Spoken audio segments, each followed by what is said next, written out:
I never thought a quiet October evening at Marine Corps Base Quantico would become the night my entire sense of duty, family, and obedience flipped like a switch I did not know existed inside me. It was just past 1830, fall air settling soft and cool over officer housing leaves, rustling like whispered orders along the sidewalk.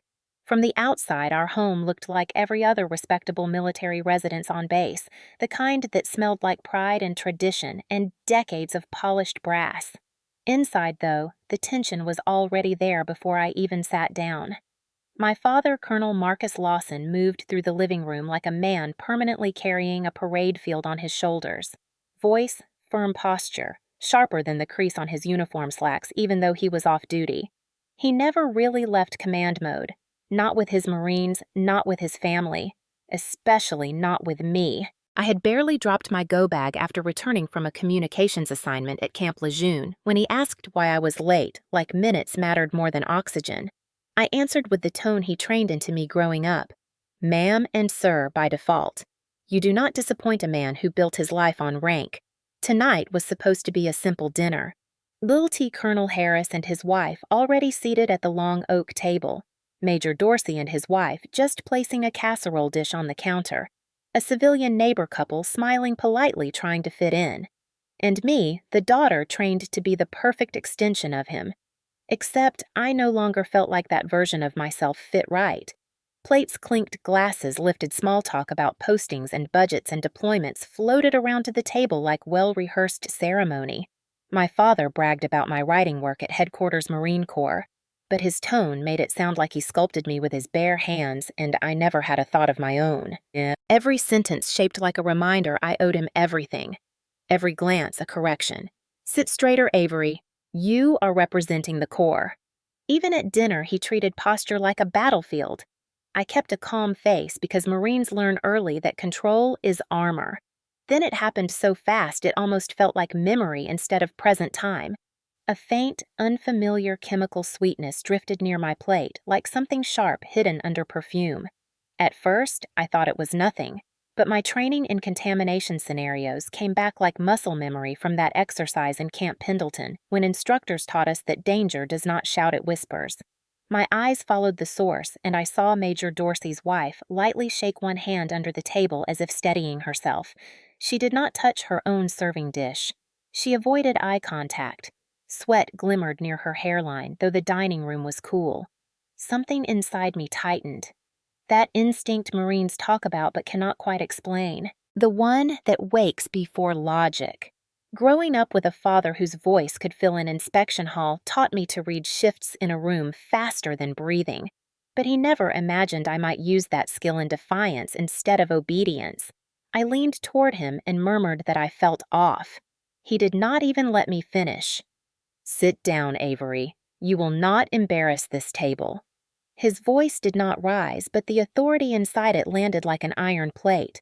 I had obeyed him my whole life, but tonight something else commanded me. Something older, stronger, quieter than rank. So I stood, straight, calm. No drama, no rush. Just choosing myself over his control for the first time in my life. I murmured, I am not feeling well, sir. I need to step out. He stared like I had forgotten my oath. You do not leave my table without permission, he said. Those words carried 35 years of command and a lifetime of him shaping me to fold. Everyone else at the table froze the way Marines do when they sense conflict before impact. My heartbeat pounded once sharp and then settled like I had already committed and there was no turning back. Sir, this is not a request. The room went still, chairs silent, eyes wide. I stepped outside into cool evening air that slapped clarity across my face and breathed like I had been underwater for years. 5 minutes. That is all it took. 5 minutes and the world turned. Sirens cut through the base, loud and urgent, the kind used only for serious threats, not drills. Military police vehicles rolled fast lights, flashing, scanning each house. Neighbors peeked through blinds.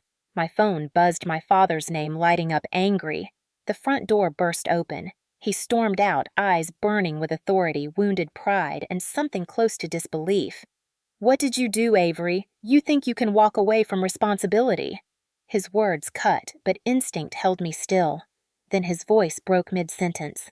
He swayed, pressed a hand to his chest, and collapsed forward like gravity suddenly chose him. MPs rushing. Medics calling commands. I stood frozen, not in fear, but in realization. He always taught me to obey, but tonight my instinct outranked him, and it saved us both. Tell me, have you ever felt danger before anyone else believed you? Tell me below. October in Virginia has a way of settling into your bones, not with cold, but with a kind of quiet that feels earned after the humidity of summer. At Quantico, that quiet carries a certain formality, as if even the leaves on the pavement understand protocol. The sun sinks earlier, the sky washes in muted gold, and oak trees cast long, disciplined shadows across base housing. On evenings like this, the base feels almost serene. Rifle ranges fall silent. Joggers finish their last lap. Porch lights flicker on in perfect rows. Every corner whispers order. I walked back toward the house after the medics took my father, my pulse still tripping over itself, trying to catch up to what my instinct had just forced into motion. For a moment, the street was still. A Marine captain across the cul-de-sac raised his hand in a small gesture of concern. I returned a tight nod, the kind Marines exchange when something serious happens but nobody can speak yet.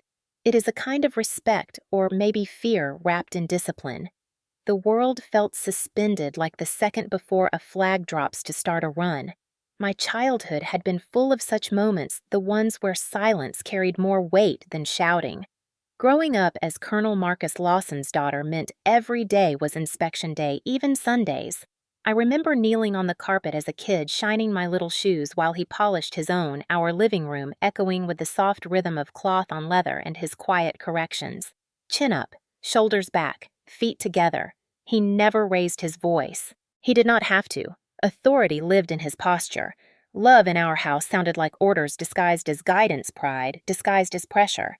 To him, molding me into something precise was affection. To me, it often felt like I was earning permission to exist. When I left for boot camp, most recruits cried at night, whispering for home. I did not. The discipline did not frighten me because I had lived under a stricter version my whole life.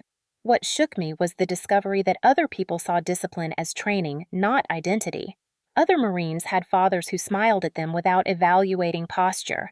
I learned early to hold my breath in quiet spaces and to mistake anxiety for readiness. Tonight reminded me of those childhood evenings when the house felt like a barracks and peace felt like passing an inspection instead of being loved. At the dinner table earlier, even before the strange scent hit me, my father had begun his silent assessments. He watched the Harris officer straighten his napkin and nodded approvingly, then glanced at me. The signal was subtle but unmistakable. Sit straighter. Represent. I lifted my shoulders automatically. Old reflex. But this time something inside me pushed back.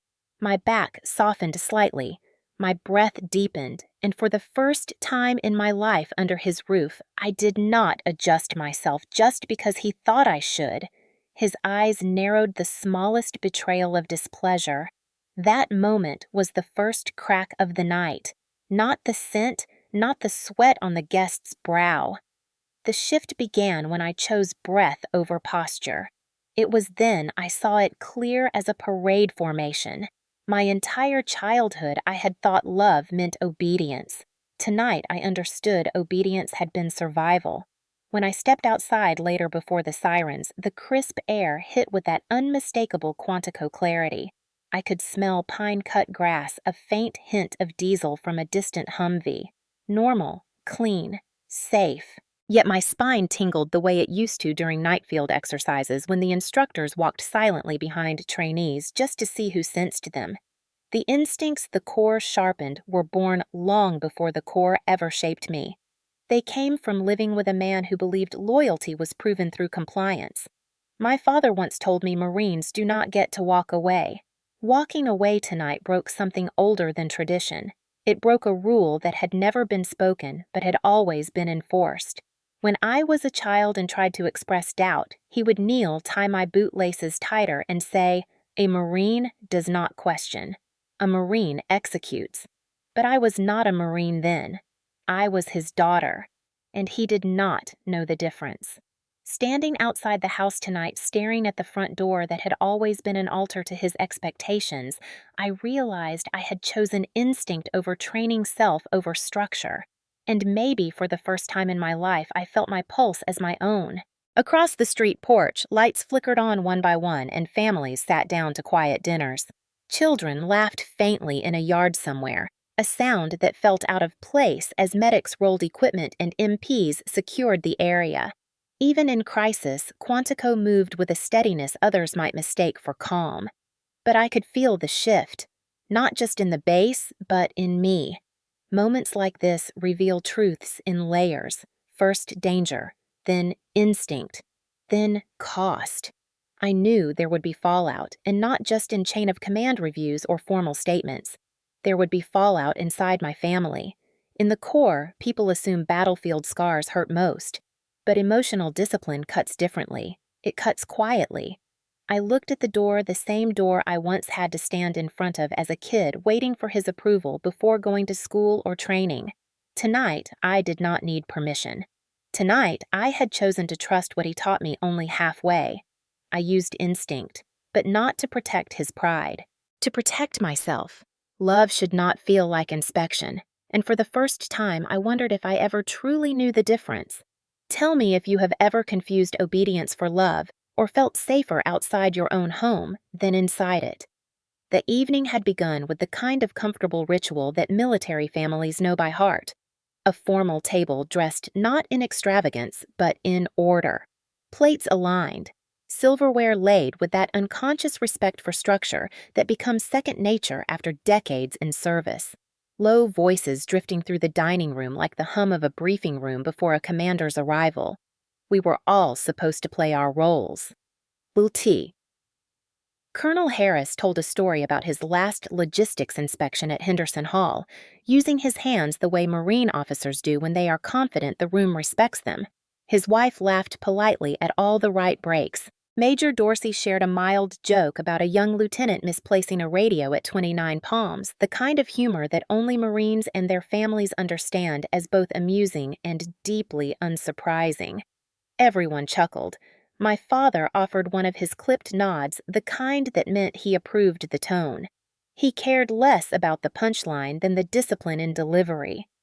My seat felt like it had gravity. I could sense him watching not just what I did, but how I breathed, how I held my fork, how my uniform blouse sat across my shoulders. To him, anything less than perfect posture meant weakness or worse reflection on him. I answered when spoken to, smiled when appropriate, and kept my voice calm, the way Marines learn to do when nothing is wrong or when everything is. It had been years since I felt like a child at that table, and yet a part of my spine remembered. The conversation slid between Marine Corps budget rumors, the ball coming up in November, and the inevitable talk about global posture strategies, the kind civilians strain to follow. And then there was the casserole. It sat in the middle of the table, steaming gently in a glass dish brought proudly by Major Dorsey's wife. She offered it with a smile that looked too fixed, the corners stretched a little higher than comfort. She served others with delicate care, but when the serving spoon reached her own plate, she hesitated a fraction too long. Her fingers twitched. She placed only a tiny portion on her dish, almost symbolic, and she never lifted her fork toward it. My attention snagged there like a thread caught on a nail. Marines develop situational awareness through repetition and survival instinct, but mine had deeper roots carved through childhood under a man who treated perception like duty. I looked at her again, the subtle tremor in her hand, the way her eyes tracked the movement of food without ever intending to eat it, the breath she took sharp and shallow when someone else praised her recipe. That was the first signal. The room kept talking, laughter rising again as Harris mimicked a recruit's panic during gas mask drills. But a different memory rose in me. Okinawa humid air thick enough to make discipline feel like sweat in your bones. A training scenario on chemical threats. Instructors drilling into us that contamination never announces itself. It hides in comfort. It masquerades as hospitality. They taught us to trust the faintest wrong note, a smell that is slightly too sweet, A surface that looks just a little too clean. A gesture that shakes once. Back at the table, I shifted my plate slightly. The air moved. That faint smell again. Soft, sweet, artificial. Familiar from those training exercises in Okinawa when instructors broke open tiny vials and told us to memorize warning notes because in the real world, hesitation kills. It reminded me of coolant fluid, the kind mechanics use around hangars and motor pools. It reminded me of ethylene-based compounds. Subtle, not alarming, but wrong. The hairs at the base of my neck lifted the way they do when a briefing room suddenly goes silent because someone important walked in. My pulse steadied. I leaned toward my father, my voice just above a whisper. "Sir, something smells off." He did not look at me at first. He kept his eyes on the guest speaking across the table as if acknowledging me would grant too much power. Only after a beat did his gaze slice toward mine. His voice quiet enough for only me. "Do not start." His jaw tightened slightly, that controlled irritation that meant he believed I was challenging not him but the dignity of the table. I tried again, even softer. "I think something is wrong with the food." That was not an accusation, just instinct spoken aloud. He leaned closer, not in concern but in reprimand. "Do not embarrass us here." 5 words. Cold. Polished. Final. Us did not mean family. It meant him, his reputation, his expectations, his stage. The table carried on unaware of the small battle waging in silence at one end. The wife of Major Dorsey dabbed her forehead with a napkin. A bead of perspiration slid near her temple. Her eyes flickered toward me for a fraction of a second and then away. My stomach turned not from the scent, but from certainty settling in my chest. I sat still a moment, forcing breath into my lungs as if oxygen might sharpen instinct further. My father lifted his glass to toast discipline tradition, the upcoming birthday of the Corps. As the others lifted theirs, I caught another faint wisp of that chemical sweetness. It did not hit like danger. It settled like suspicion. Not enough to prove anything. More than enough to move. I lowered my glass. My father's hand stilled halfway in the air. His brows tightened. He whispered with command sharpness. "Sit tall and raise your glass, Avery.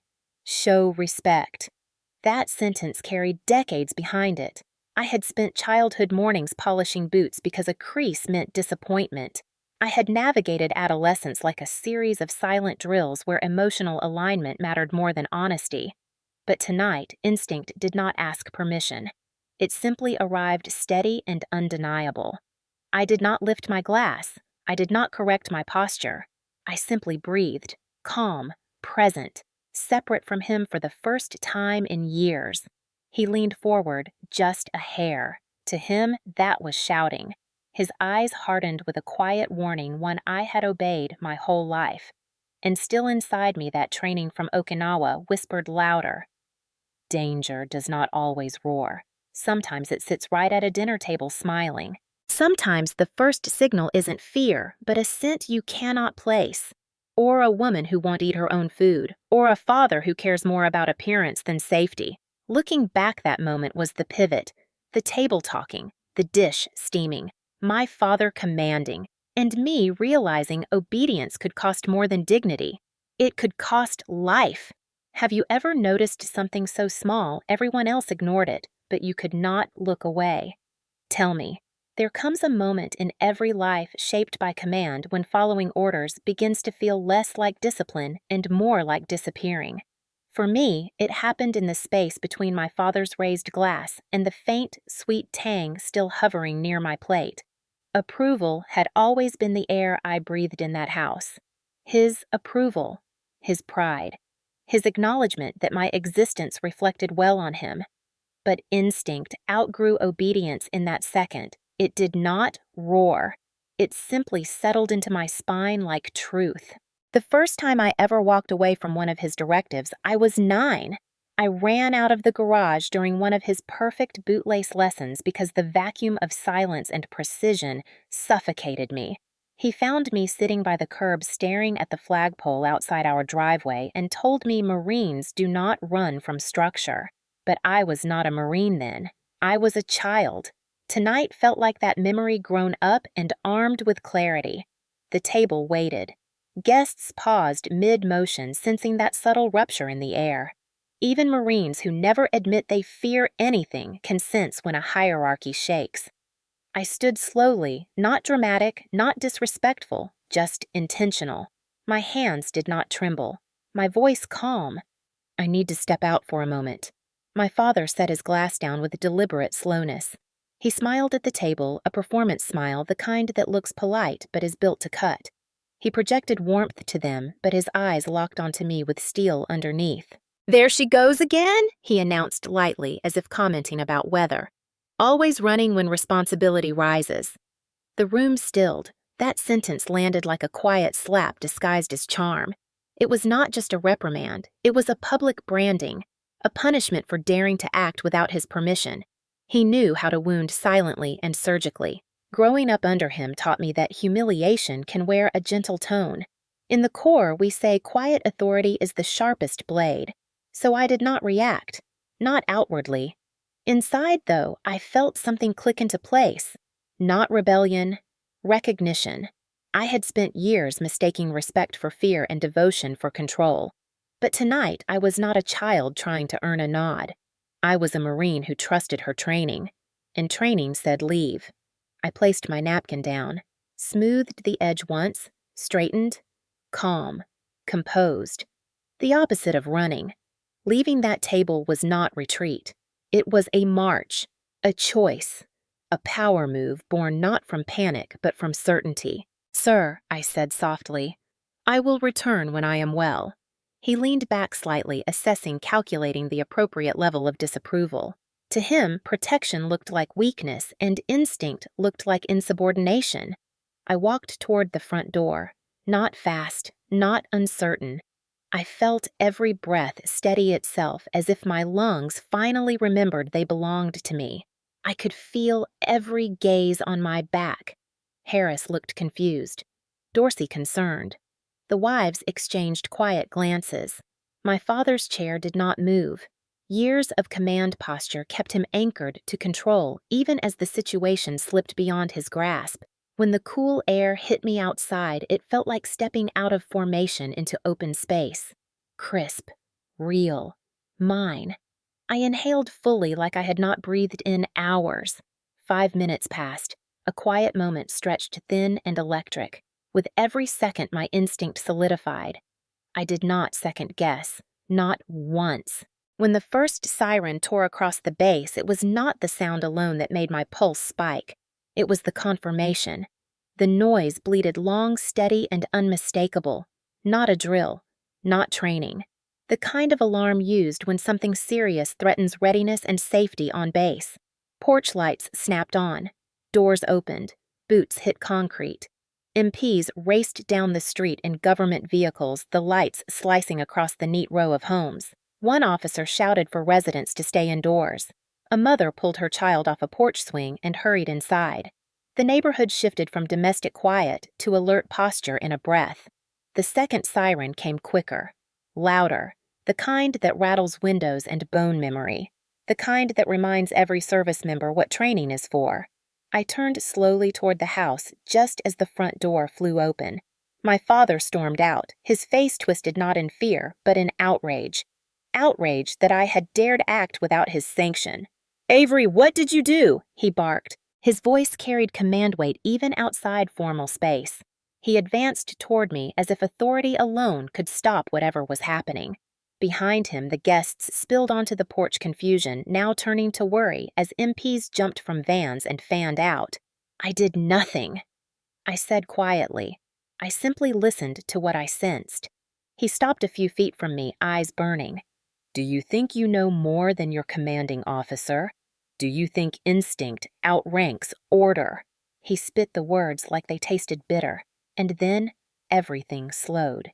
He opened his mouth again to deliver another correction, another reminder that in his world I existed to mirror him. But halfway through the breath, he faltered. His hand reached for the railing. His knees buckled like a foundation giving way without warning. It did not look dramatic. It looked like surrender, a body forgetting command. He collapsed forward toward me, and I reached instinctively, catching him under his arms, lowering him to the ground as MPs rushed over. His eyes, glassy, confused breath, shallow face paling under the porch light. The medics were fast-trained movements, precise and efficient. Voices layered commands over procedure, checking vitals, stabilizing rolling stretcher wheels rattling on concrete. They called a code, and my father's body disappeared behind a wall of uniforms and equipment as they moved him quickly. I followed to the edge of the driveway but did not chase. For the first time in my life, I was not trying to keep up with him, not trying to match his pace. I stood still watching the ambulance doors close on a man who once believed stillness meant disobedience. My pulse thudded steady, not frantic and not relieved either. Just steady like the ground had chosen a side.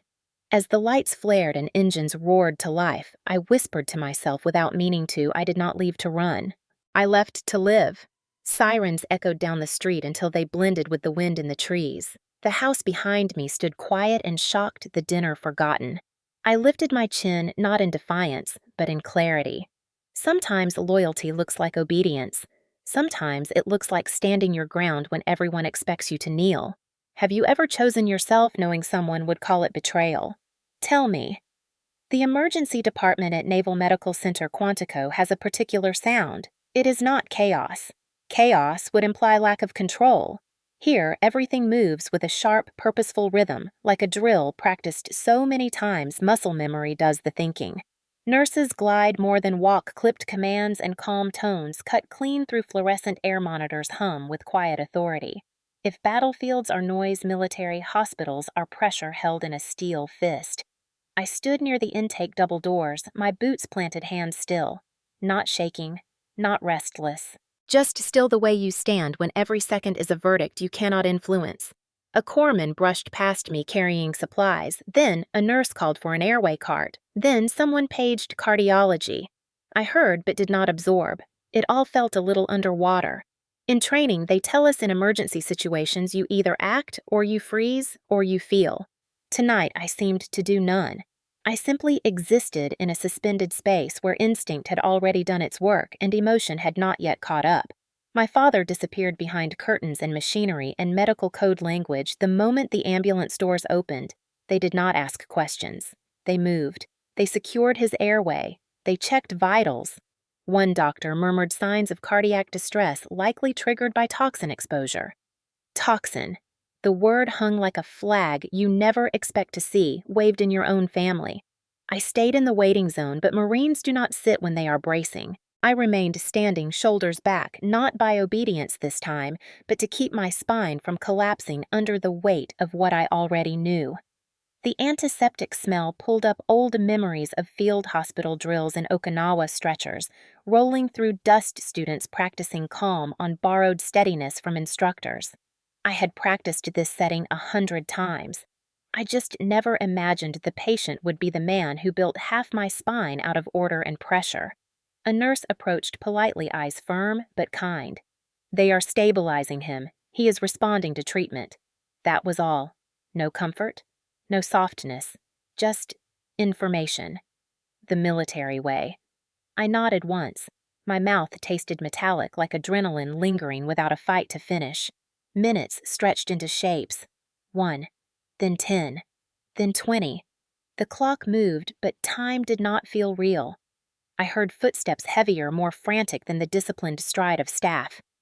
My brother Daniel. He had driven up from Stafford, probably speeding the entire way, probably rehearsing anger, the same way we once rehearsed cadence calls in the backyard when Dad demanded we learn Marine Corps chants before we ever understood their meaning.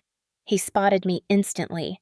He did not slow. His jaw was tight, and there was fire in his eyes that was not grief. "What did you do?" His voice snapped like a breaking salute. I stayed steady. Instinct told me anger was the only tool he had to hold back fear. "You left him," he spat. "You abandoned him in front of everyone like some—" He swallowed the ending, but the accusation sat heavy enough. His shoulders shook. He was not yelling. That made it worse. Quiet fury always does. "You walked out and he collapsed. Do you know what that looks like? Do you even care?" The words cut, but they did not destabilize me. I had prepared my whole life for this exact moment, even though I never knew it until now. I turned toward him fully, calm, controlled, choosing my tone like one chooses footing before stepping onto uncertain ground. I did not abandon him, Daniel. I saved him. He laughed, bitter, sharp, too fast to be anything but defense. You think walking away saved him. You think your attitude is protection. You broke him. I should have felt something sharp there. Shame, fear, doubt. Instead, all I felt was a quiet truth settling deeper. If I had stayed, I said, my voice low but unshaken, we would both be in beds. He stopped. Confusion cut through the fury for a second. He frowned. What are you talking about? I held his gaze. There was something wrong at that table. I sensed it. I got out. His anger faltered just enough for breath to slip through. You always think you know better, he muttered, but softer now, the edge bending slightly. Dad always said your pride was going to get someone hurt. I took a slow, steady breath. I had spent years treating his voice like authority, too. Not as strong as our father's, but still part of the uniformed weight pressing down on who I was allowed to be. Pride did not bring me outside. Instinct did. And instinct does not ask for approval. It asks for survival. Before he could respond, a doctor in scrubs walked toward us, expression practiced and neutral. He is stable for now. Elevated toxin indicators, but we caught cardiac distress early. He is resting. You can see him momentarily. Daniel exhaled a breath he had been holding like a loaded weapon. Relief softened the lines around his mouth. I did not mirror it. Not yet. Not until I understood what survival would cost. The doctor turned to me. Did you ingest any of the same meal? I shook my head. Good instinct, he said simply, almost casually, the way one notes someone wore boots on muddy ground. Daniel looked at me then. Really looked. Something shifted behind his eyes. It was not apology. Not yet. But doubt in his own certainty began to crack the surface. I turned away from him slightly, not to dismiss, but because looking at him felt like staring at a version of myself who once lived entirely under someone else's command. The hallway hummed with fluorescent hum and clipped footsteps. Somewhere a monitor beeped. A corpsman laughed quietly down the hall because life does not pause even when someone else's does. I let my shoulders soften, not collapse, soften. I whispered almost to myself, but loud enough for him to hear. I did not walk away to hurt him. I walked away so I could be alive to see him again. His breath caught. He did not answer. And in the stillness of that sterile hallway, I realized something I should have known years ago. Sometimes saving someone looks nothing like loyalty.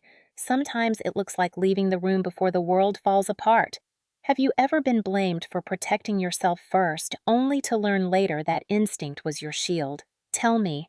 By the time NCIS arrived at Naval Medical Center Quantico, the emergency had shifted from immediate threat to quiet investigation. Agents Barnes and Rivera entered with the same calm intensity you expect from men and women who have seen chaos contained only by precision. They wore tailored suits over service-worn badges, voices low, eyes scanning as if the walls themselves might reveal what was missed. I met them at a small corner of the waiting area where the light fell in even strips across linoleum, creating a grid that reminded me of training mats in Okinawa. I stood upright, shoulders back, hands folded lightly in front, breathing steady. Military protocol was second nature, but tonight it was also armor. They introduced themselves crisply, not overly formal but deliberate. Lieutenant Avery Lawson, they said. We need to ask you a few questions about last night. I nodded, letting the words sink in without reaction. My father was unconscious behind the temporary curtain. He could not defend the truth, could not intercede to spin reality toward what he preferred. Power unspoken had shifted. Barnes began with timing and location questions. When did you notice anything unusual? Who else was present? Names, roles, sequence. I answered in measured tones. Short, precise. No elaboration, no emotion. Rivera asked about interactions at the table. Did anyone act strangely? I paused for a fraction of a second, recalling gestures and subtle shifts. Hands trembled, eyes avoided plates the faint chemical scent. I spoke carefully, following every cadence drilled into me during childhood under Marcus's exacting eye. Training him had instilled discipline in me, not obedience to him, but to procedure. He taught me to interrogate cadets cold, stripping away assumption and emotion until only facts remained. The memory hit sharply as I listed each movement, each hesitation at the table. How she avoided her own dish. How the corners of Harris's eyes flicked toward mine. How my father leaned forward, posture unbending, as if to correct the room itself. Agents Barnes and Rivera exchanged a glance that was quick but loaded with comprehension. I could feel respect forming silently, like a shield they offered for observing what others could not see. Rivera spoke softly. You saw what others didn't. It was not a question. It was an acknowledgement. And for a moment, I remembered every late night in our living room, where Marcus drilled observation and deduction, teaching me that hesitation is lethal. Not hesitation in action, but hesitation in noticing. The first signal is always subtle, the faintest wrong note. A detail overlooked is a danger ignored. I realized now that those lessons had prepared me not to obey him tonight, but to protect. The questions shifted toward motive and accessibility. How did the food arrive? Who handled it? I answered plainly, keeping tone neutral. I did not speculate. I was neither accuser nor defender. I was witness, observer, protector. Barnes nodded after each concise statement. He paused occasionally, jotting notes quickly, silent enough that the movement of pen against paper became a metronome. In the corner of my eye, I glimpsed Daniel pacing slightly. His lips pressed together, a mix of anger and worry. I did not look at him. Observation first. He could digest the truth later. Behind the curtain, my father remained unresponsive. He could not dispute my account, could not spin the story, could not even groan his authority into the space. The room carried his absence like a weight, shifting balance toward me. Instinct had saved him, and now truth and clarity shifted the field of command. Rivera leaned closer for a moment. Did you eat the same meal? No, I said softly. Did you touch any utensils or dishes? No. Their eyes lingered, confirming my statements with the kind of respect that is earned silently, not demanded. The agents moved on to timing sequence and detail, each question peeling the room into a clear map of what occurred. Each response I gave was a thread. By the end, the room felt like a diagram I had drawn with words alone. My father, the man whose every word had carried weight, lay outside the discussion entirely. Power had shifted silently. I could feel the change in the agents. Their respect was not casual or fleeting. It was acknowledgement of clarity under pressure, recognition of instinct functioning where training and authority could not. Daniel whispered something under his breath. I did not respond. The importance of restraint, of letting evidence and observation guide response, was embedded in me from childhood. I simply stood calm, steady, the room bending around my presence. Even without action, even without a single dramatic gesture, the world had acknowledged that I had done what others could not. Barnes finally spoke, lowering his pen. You understood the threat before anyone else did. Not assumption, not guesswork. You saw what was wrong when others were blind to it. I nodded once, careful, controlled. He did not smile, did not offer praise beyond what was necessary. That was enough. Observation acknowledged without embellishment. The door opened quietly, and a nurse peeked in to check vitals. My father remained stable but unconscious. The weight of the night hung between us like a still shadow. I realized in that moment the room had shifted. The authority he had wielded for decades was no longer the same. The agents respected my clarity. The medics trusted my restraint. Even Daniel began to see that instinct sometimes outranks tradition. I inhaled, steady hands, still posture disciplined, but not rigid. The first lesson of command is to observe. The second is to act when action is necessary. Last night, instinct had acted. Tonight, protocol demanded clarity and silence until the evidence unfolded. I felt neither triumph nor relief, only preparation, awareness, calm in the storm of responsibility. And for the first time, I understood that authority is conditional. It is not the rank you hold, the years you have served, or the power you wield. Authority becomes real only when it aligns with truth. Sometimes the person who acts first quietly, deliberately saves more than those who wait for approval. In that hospital corner under fluorescent light and the quiet hum of monitors, I finally breathed. The agents gathered their notes, and I realized that the next stage was not about defending my actions. It was about letting facts, observation, and instinct guide what would come next. And I would be ready. Have you ever acted on something no one else saw and carried the weight of what happened next? Tell me. The morning light in the hospital was pale, filtered through blinds that cast long stripes across the floor. I had been seated in the corner since the agents left, observing the ebb and flow of nurses and corpsmen tending to patients' monitors, beeping quietly, the smell of antiseptic mingling with the faint hint of coffee from the staff lounge. My father remained unconscious, chest steady under the careful watch of the medical team, and the weight of the previous night pressed down on me like a fog I could not shake. A text buzzed on my phone. Lab results. The message was short, clinical, almost detached. Ethylene glycol. Confirmed. Toxicity levels significant enough to induce cardiac distress, not lethal if caught immediately, but the timing, the placement, the circumstance, it all lined up perfectly with what I had feared. The chemical had been in her dish, the one Major Dorsey's wife had served. I sat back, letting the information settle. My mind reached backward into memory to events long buried under military cadence discipline and the relentless order of my upbringing. Years ago, I had watched my father review a disciplinary case involving the brother of the same woman now implicated. He had signed the report that ended the man's career. Evidence was clear justice, formal consequences absolute. Mercy, he said, is weakness. It was a lesson drilled into me in the same way he drilled posture and cadence and attention to detail. Tonight, as the pieces came together, I understood the intent behind her calm smile at dinner, her careful avoidance of the dish, the faint tremor in her hands, the subtle hesitation that had struck me first. Revenge. Not random, not accidental. A calculated act targeting the man who had taken everything from her family. And she had extended it to his household, a calculated risk intended to humiliate and harm. I closed my eyes and saw my father across years, eyes steady, correcting my stance, molding my attention, teaching me to measure threat and reaction with precision. That same precision was now in my hands, in the observation I had acted upon without hesitation. The lab report lay open on my phone screen. Dates of chemical requisitions, unusual withdrawals from secure supply storage. 3 requests timed in the weeks leading up to dinner. Patterns I had been trained to see and patterns I had acted upon instinctively.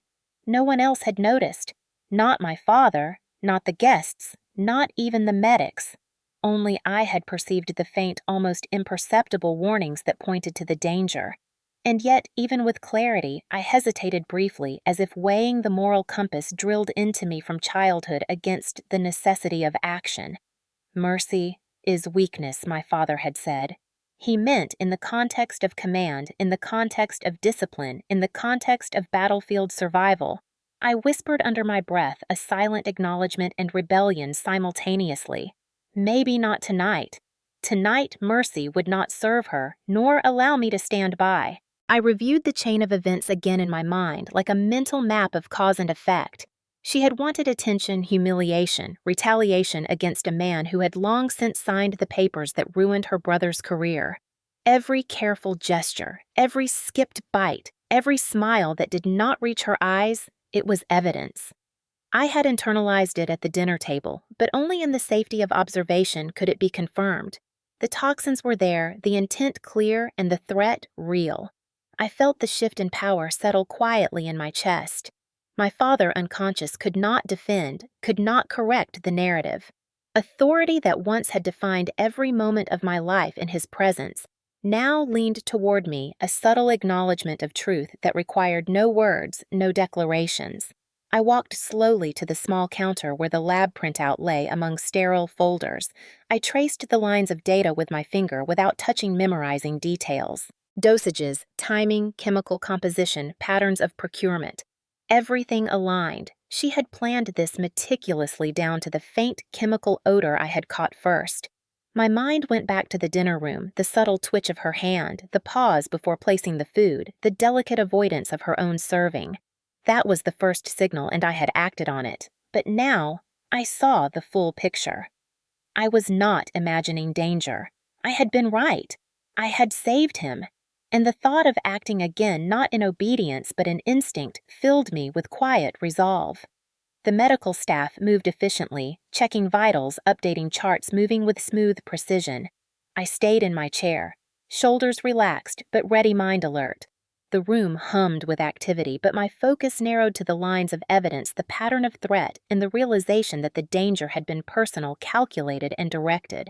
My father's unconscious presence emphasized the shift. He could not claim authority, could not dispute the facts.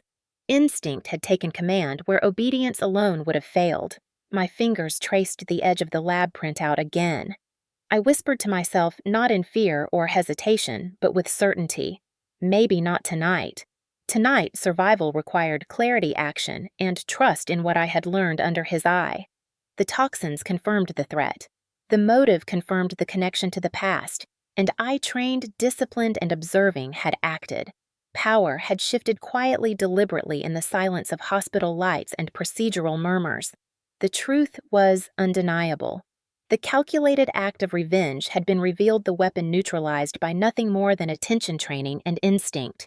I allowed myself a moment to breathe, a single inhale, slow, full, as if that act alone could seal the lesson I had absorbed.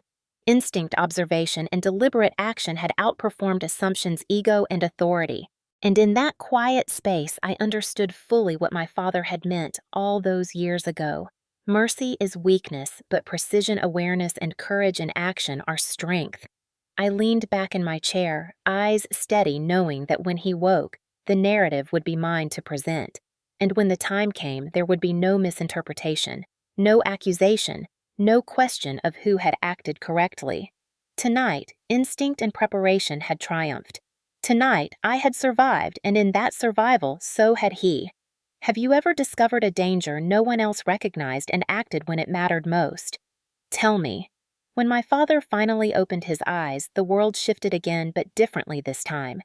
The sterile white of the hospital ceiling above the hum of monitors and the faint scent of antiseptic could not mask the tension that had grown between us overnight.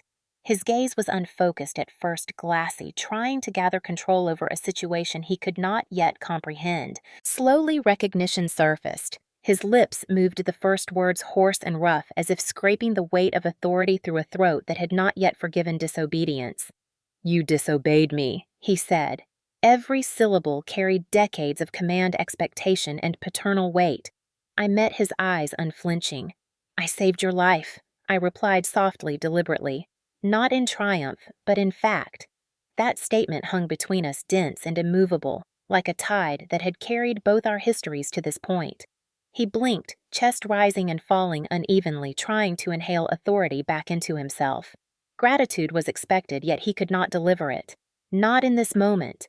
"You embarrassed me," he said, instead, voice trembling but sharp, as though offense could still assert dominance even in weakness. His words were a blade cutting precisely where pride and ego intersect. I felt a quiet rage beneath the surface, tempered only by years of training and instinct. I did not speak for a long moment. Instead, I studied him, catalogued his posture, the way his fingers flexed against the blanket, how his eyes darted to the doorway as if allies or witnesses could be summoned to validate his position. I had seen this countless times in drills and inspections and family dinners, in every lesson that had taught me how to measure authority against truth. And I understood that nothing I said would repair his ego. Nothing I said would reconcile his need to maintain control over perception. I stood slowly, deliberately, not in defiance, but in clarity. The hospital lights glinted off the IV poles, the metal tray of equipment, the sterile floor, yet none of it mattered. The only reality was that the man who had molded me with order, who had demanded loyalty as proof of love, lay unable to assert his will, and I had acted. I walked toward the door. My father's hoarse voice rose again, not with gratitude, not with understanding, but with command. "Avery, you will not leave." "Do you think this proves anything?" "It proves nothing without obedience." I paused mid-step, hand on the door handle, and turned briefly to him. "I'm no longer your soldier," I said quietly, coldly, as though delivering a verdict long rehearsed but never spoken aloud. The words were measured, precise, final. He tried to speak, his chest lifting with the effort of pride and pain intertwined, but nothing coherent formed. He looked like a man attempting to command a storm he could no longer see. I did not wait for further protest. I did not glance back. The sound of my footsteps on the hospital floor echoed in the corridor, a rhythm that felt like liberation. I could feel the weight of decades lifting, even as it remained firmly attached to the bed where he lay. Nurses moved past, performing their duties, but their eyes caught the scene, registering tension, authority, and the rupture of what had always been unquestionable. Daniel, my brother, followed behind for a few steps, trying to reconcile fear, loyalty, and disbelief. He did not speak, which was the first acknowledgement that he recognized the shift in balance. Outside the hospital room, the cool October air pressed against my face as I stepped onto the small balcony attached to the patient wing. Breathing became deliberate. Each inhale a claim of ownership over self. Each exhale a release of obligation and compulsion. The city beyond Quantico glimmered softly in muted autumn light, the streets winding like ribbons of normality that no longer applied to us. My father's voice, weak and rough, reached me through the slightly ajar door. "Avery, you think you understand duty, but you do not." I did. Quietly, without announcement, without recognition. That was enough. For years, obedience had been drilled into me as if survival depended on it, and in a sense it had. But tonight, survival required divergence, not compliance. I inhaled again, steady, letting instinct and reason coalesce into clarity. I had acted when it mattered. I had saved him, even if he could not see that yet. The fracture in our family was not dramatic or loud. It was a shift imperceptible to anyone outside this room, but seismic to those inside it. I felt it in the air, in my pulse, in the subtle stillness that followed the last murmur of his voice. I had crossed the line between obedience and autonomy, and it was irreversible. The world did not end. The hospital functioned as usual. Nurses whispered updates, monitors beeped steadily, doors opened and closed. But within the quiet, a boundary had been drawn. I knew that he would not apologize. I knew that he would not reconcile in this space. And in that knowledge, I felt a strange sense of peace. The culmination of years of conditioning of watching authority, wielded like a weapon against those it should protect, had led to a single moment of clarity. I had chosen life instinct and discernment over ritual hierarchy and pride. Outside the window, the October light faded into a soft gray, and for the first time that day, I allowed myself to feel the quiet of independence, the weight of autonomy settling like a mantle over my shoulders. That fracture, though painful, was necessary. Sometimes breaking from the structure you are born into is the only way to protect what matters. And for the first time in decades, I walked away from my father, not with fear, not with guilt, but with the unshakable knowledge that I had acted correctly. Have you ever chosen survival over obedience and felt the weight of inevitability behind it? Tell me. The Marine Corps Club at Quantico was unusually tense that morning, the air thick with anticipation beneath its polished wood floors and rows of crisp chairs.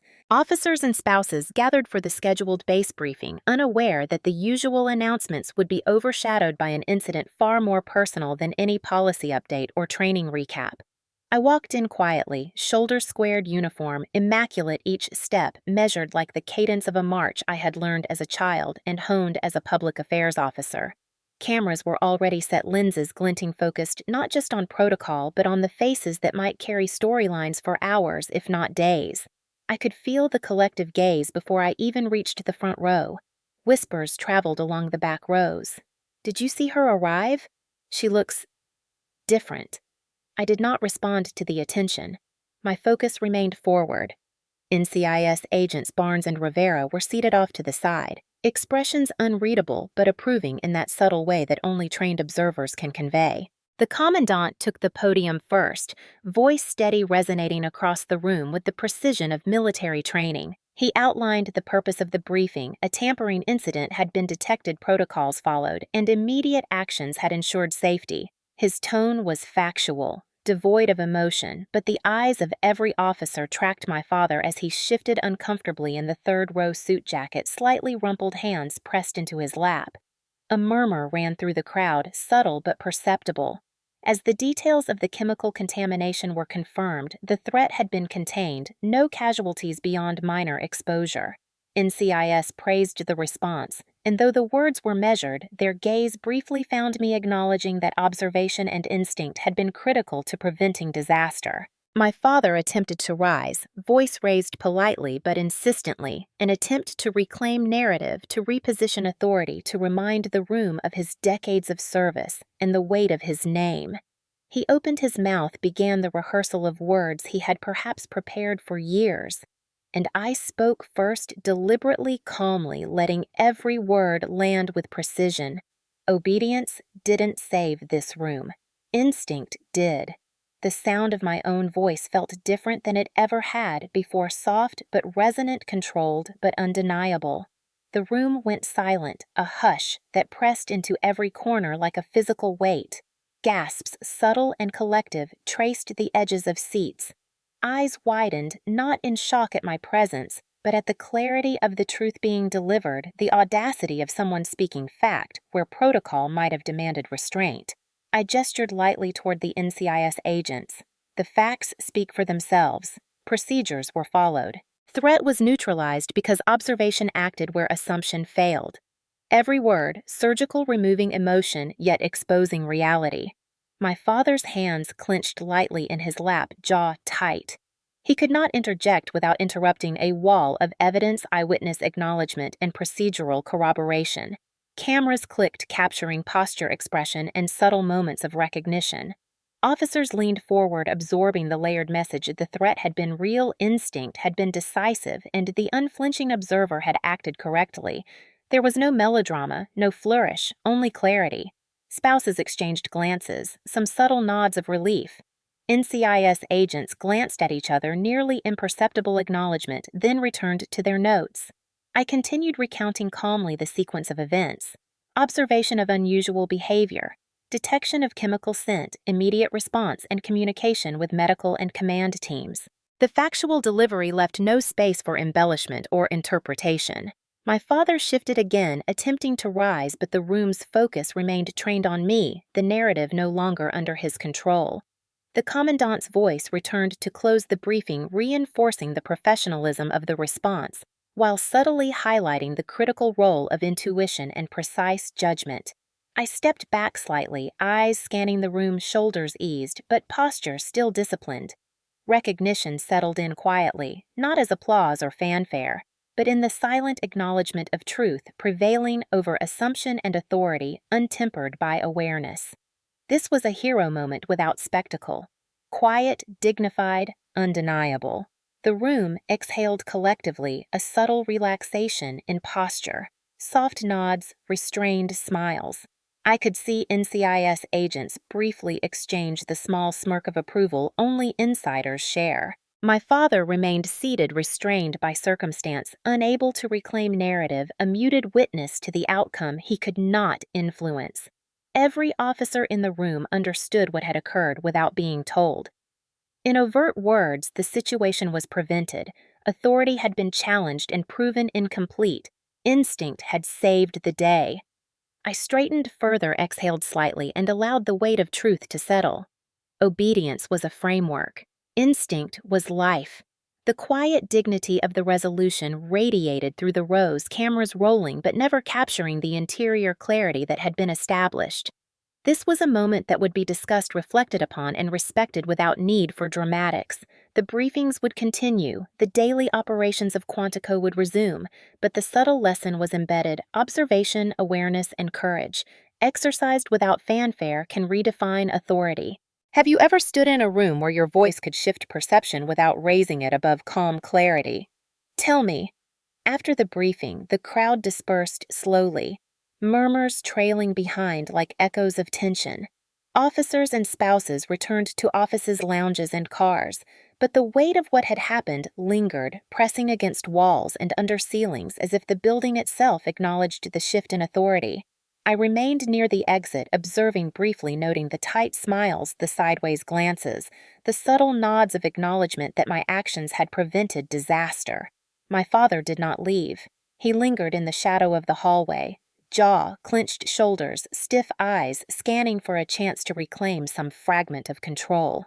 Once the last of the officers had disappeared toward their vehicles or offices, he approached, voice low, but charged with barely contained fury. "Avery," he said, his words clipped and precise. "Do you understand what you have done? You humiliated me in front of command." I did not flinch. I met his gaze evenly. My shoulders squared, breath steady. "You did that yourself?" I said quietly, letting each word land like measured steps across a polished parade ground. For years, I had absorbed his corrections, his subtle criticisms, the way he wielded silence as effectively as command.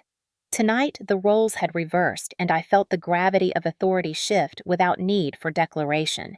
His expression flickered rage and disbelief wrestling across his features. He stepped closer, fingers tightening around the edge of a framed photograph on the side table. The picture of our family long since curated to project harmony and precision. He raised it suddenly, the movement sharp not to strike, but to express the weight of outrage, the desire to reclaim dominance through symbolism. The frame arced through the air, a silent assertion of the pride he felt had been bruised, but I did not flinch. My feet remained firmly planted, my posture deliberate. I had walked through more dangerous spaces than this without hesitation. He swore under his breath, a low hiss of anger, then jabbed his fingers toward the door. "Stay!" He expected me to yield, to apologize, to acknowledge fault where none existed. I shook my head minutely. "I am not yours to command anymore." That sentence landed heavier than any blow, heavier than his words could carry. The photo clattered to the floor. Glass splintered slightly, the image intact, but the symbol shattered. His eyes widened, recognition dawning too late that the psychological control he had long exercised was no longer in effect. "You think you can walk away?" he spat, voice breaking. "This is not how discipline works." My hand rested lightly on the doorknob. For decades, I had followed protocol hierarchy and every subtle expectation he had ever placed upon me. Tonight, instinct, observation, and moral clarity dictated the path. I opened the door deliberately slowly, letting the sound of hinges accentuate the finality of movement. I did not look back. I did not give the chance for bargaining, for guilt, for manipulation. Behind me, his fury remained contained in the room, sharp and tense. A storm without release. The hallways smelled of polish and antiseptic, the lingering scent of the hospital environment pressed into every corner. My boots clicked against the floor as I passed nurses' staff and an orderly who glanced toward the source of the tension. They did not need to speak. The narrative was clear. The command hierarchy that my father had attempted to enforce could not override truth and instinct. I walked past the threshold into the crisp October air, the sun now angled lower, casting elongated shadows across the base grounds. Leaves scattered gently in the breeze, almost as if acknowledging the transition of power, or at least the assertion of autonomy. My father's voice followed faintly, a low threat, a reminder, a rebuke. I did not respond. I had walked out before. I would not turn back. The distance between us grew with each measured step, echoing off walls and doors, reinforcing the fracture that had been established quietly but decisively. By the time I reached the end of the corridor, the rhythmic hum of the bass, the distant sounds of training, and the soft chatter of staff provided a subtle backdrop of normalcy. Yet the undercurrent of disruption remained. Behind me, my father remained a figure frozen in expectation, powerless to adjust the narrative that had already shifted irreversibly. I inhaled the cool air deeply, each breath asserting clarity, each exhale leaving behind the weight of imposed obedience. For the first time, I recognized the freedom in walking away, not as surrender, but as affirmation of instinct and judgment. The shattered photo on the floor symbolized more than anger. It embodied decades of authority, pride, and expectation, fracturing under the undeniable proof that my actions were right, deliberate, and necessary. I did not glance back, and the sound of his silent fury receded into the background of the bass. Each step reinforced a separation not only of space, but of responsibility, authority, and legacy. I knew that reconciliation, apology, or justification from him would not occur. The room behind me held his rage, the symbols of control, and the unspoken acknowledgement that his influence over me had ended. Outside, sunlight kissed the autumn leaves, the air crisp against my face. The quiet carrying an affirmation I had longed for, but never permitted myself to claim. I walked slowly but unwaveringly, knowing that each step signified autonomy, clarity, and survival. Authority, I understood fully in that moment, is defined by truth and action, not by legacy, position, or rage. I left behind not only the hospital room, but decades of conditioning, taking with me only the certainty that instinct, awareness, and courage had preserved life and integrity. Have you ever had to walk away from someone you once obeyed, knowing that leaving was the only right choice? Tell me. 2 weeks passed with an almost unbearable slowness, the kind of time that stretches each moment into a space heavy with reflection, tension, and unresolved emotion. I had returned to my small townhouse near Fredericksburg, deliberately chosen for its distance from Quantico proper, its quiet streets, and the faint rustle of trees that offered privacy and stillness. My days were filled with early morning runs through empty roads, journaling to unpack the weight of instinct and consequence, and volunteering at the local Marine Family Center, teaching resilience and situational awareness to the next generation. The nights, however, were quieter and infinitely heavier. I kept to routines learned in base housing and honed in deployments, small, controlled, precise. My phone buzzed occasionally with check-ins from colleagues or messages from friends, but the space felt intentionally secluded, a buffer between life and the legacy of my father's control. Then one late October afternoon, a knock came at the door. I had not expected visitors. The apartment was modest, orderly, reflective of the calm I had been cultivating.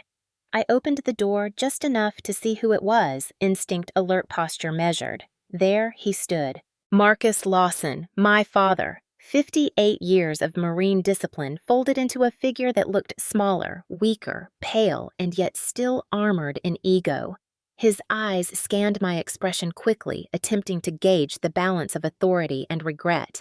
The man who had molded, trained, and controlled so many for decades now faced a different form of command, my measured presence at his threshold. "Avery," he said, voice low, hoarse, but deliberate. "Come home.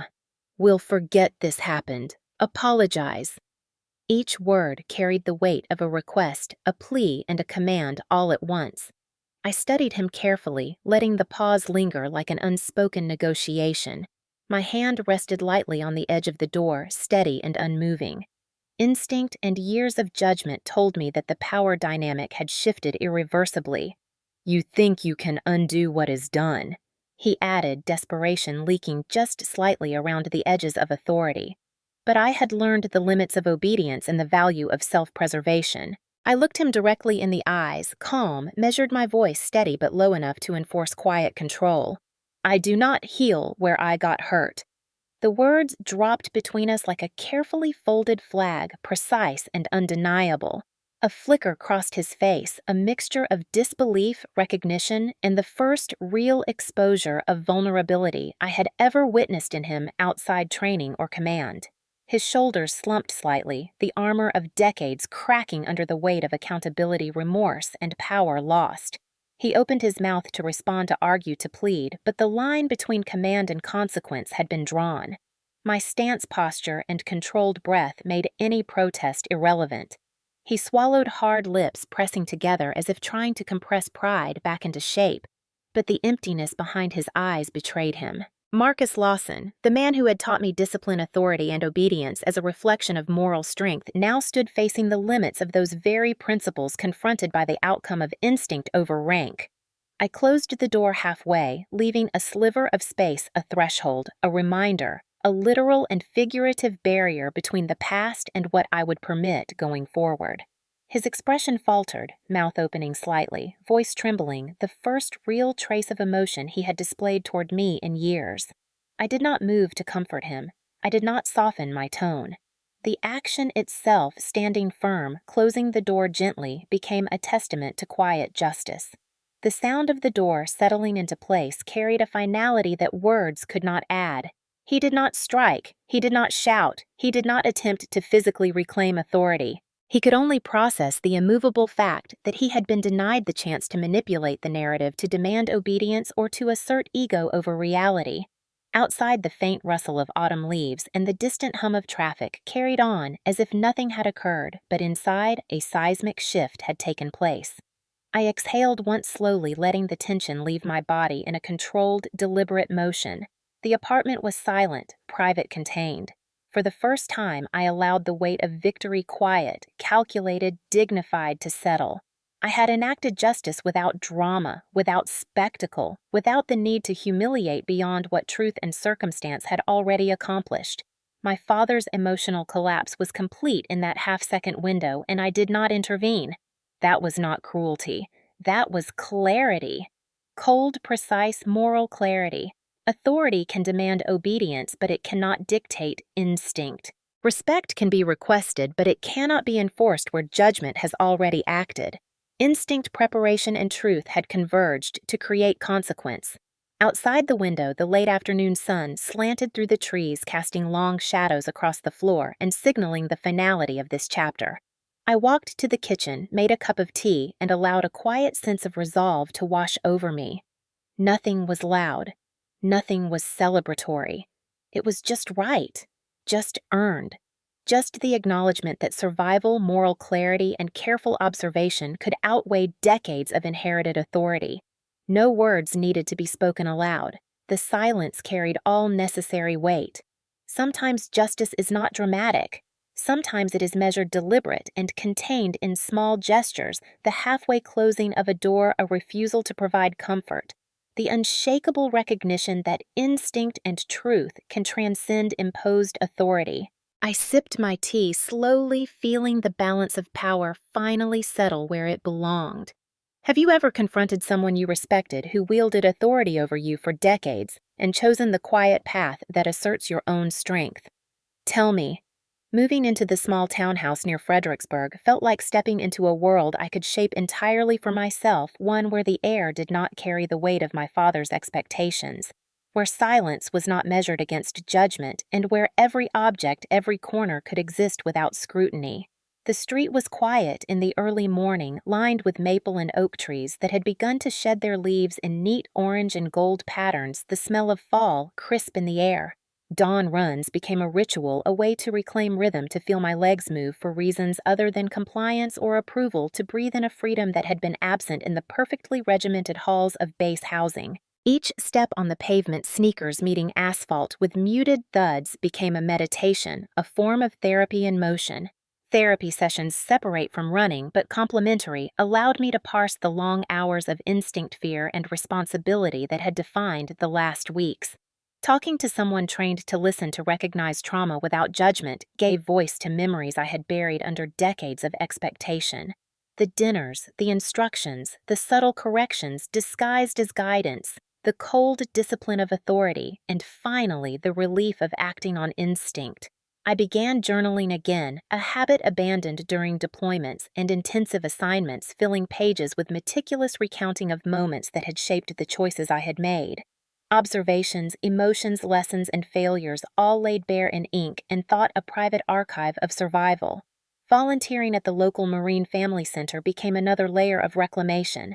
Working with younger Marines and their families, offering guidance, teaching situational awareness and self-reliance, reminded me that my experience could translate into something beyond personal victory. Recognition came in small, quiet ways, thankful nods from parents whose children were learning lessons I had lived, or the quiet glance of a young recruit who understood discipline without intimidation. One afternoon, after a session on situational awareness, a mentor colonel who had long guided my professional development approached me. His eyes, sharp yet warm, studied my posture, my expression, and finally he nodded. "Moral courage," he said softly. "It is not always the loudest heroism that counts, but the quiet, decisive action taken when no one else sees or understands." The words settled into me like reinforcement, a quiet echo of validation that had been absent in the private spaces of my upbringing. Slowly, the townhouse began to feel like home. Bookshelves lined with titles about leadership strategy and personal growth. Photographs of moments I had chosen to preserve small plants thriving in the filtered sunlight, a coffee station meticulously arranged. It was a space organized by choice, not by expectation. Most importantly, it was mine. Identity long tethered to my father's legacy began to shift. I was no longer simply Marcus Lawson's daughter. That identity, once a shield in a prison, now felt like a reference point rather than a definition. I was Avery Quinn Lawson, Marine Corps Public Affairs Officer, trained, disciplined, observant survivor of both external and internal threats. My father's authority no longer dictated the measure of my actions. My own judgment, refined through experience and instinct, became the compass. In moments of reflection, I understood that the autonomy I now claimed was not a denial of love or respect, but an assertion of life lived on terms I had consciously chosen. Mornings flowed with deliberate structure. Dawn runs were followed by breakfast journaling and sometimes quiet meditation before the demands of volunteering or professional work. I took note of sensations, emotional reactions, and patterns of thought that surfaced, cataloging them not as faults, but as evidence of growth. Each entry, each mile, each interaction strengthened a new sense of self, independent, yet informed by the lessons of the past. Evening walks along quiet streets reinforced boundaries I had never felt empowered to set before. The air, scented with pine and distant river currents, carried nothing of the weight of expectation. There was clarity in the rhythm of living for myself. I began to dress for function and comfort, mindful of appearance, but no longer constrained by the need to meet paternal standards.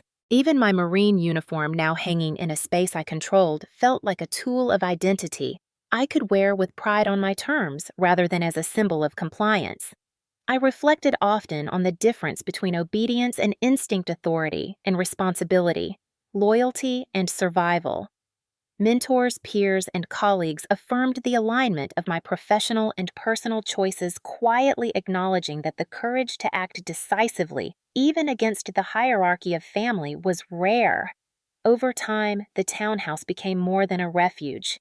It became a space where preparation met instinct, where training met moral clarity, and where identity could expand beyond inherited legacy. Each day, I felt the solidity of being my own Marine. Someone who followed orders when appropriate, who observed, who judged, and who acted when instinct demanded. The weight of my father's control, the need for approval, the subtle chains of expectation all loosened in the rhythm of running, volunteering, journaling, and quiet reflection. I could finally acknowledge without fear or hesitation that my life had shifted from one measured in obedience to one measured in deliberate, autonomous action. The past had taught me vigilance, discipline, and endurance. The present allowed me to claim courage, clarity, and quiet power, and the future, still unfolding, felt like something I could inhabit fully on my own terms. Have you ever reclaimed your life from the weight of expectations and finally allowed yourself to define your own identity? Tell me. The Marine Corps birthday ball on November 10th carried a weight beyond the glittering uniforms, polished shoes, and sparkling decorations.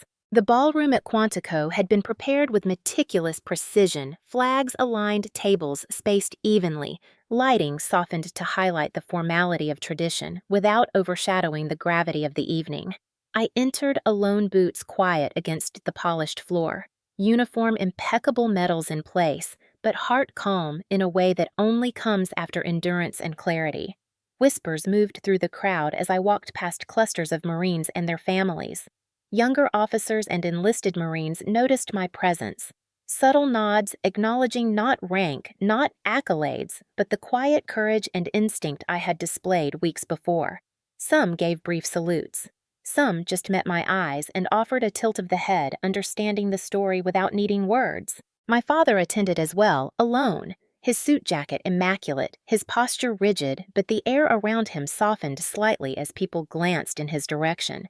Some whispering, sensing both pride and tension, the gap between past command and present truth palpable. I remained at the periphery, observing the dance of tradition and hierarchy, letting the ritual unfold without needing to claim center stage. A senior officer approached quietly, stopping beside me with measured steps. Avery, he said your actions during the recent incident have been noted. Your instinct and composure prevented what could have been catastrophic. A commendation is recommended. I nodded, keeping my expression neutral, and replied softly, "No, sir, I do not seek a spotlight. Recognition is not what saved the room. Observation and action are enough." He studied me for a moment, respect clear in his gaze, then stepped back, allowing the ceremony to continue. The orchestra played the first notes of a slow march, the bugle off stage echoing faintly like distant reminders of duty. Officers and guests stood as the national anthem played hands across hearts' eyes forward. The weight of tradition pressed against the walls, but within me there was no tension. Only calm, only clarity, only acknowledgement that my choices had been correct. During the formal speeches, younger Marines' eyes occasionally flicked toward me subtle acknowledgments that instinct and courage can carry as much weight as authority, sometimes more. My father watched from his seat expression, unreadable a mixture of pride, restraint, and perhaps acknowledgement that the balance of power had shifted. I did not seek his attention. I did not engage in reconciliation. That would come or it would not on his terms, not mine. After the formal toasts, the dance floor opened music filling the space with gentle rhythms. I remained at the edge, watching as pairs moved gracefully, officers chatting quietly, conversations weaving around tradition, duty, and camaraderie.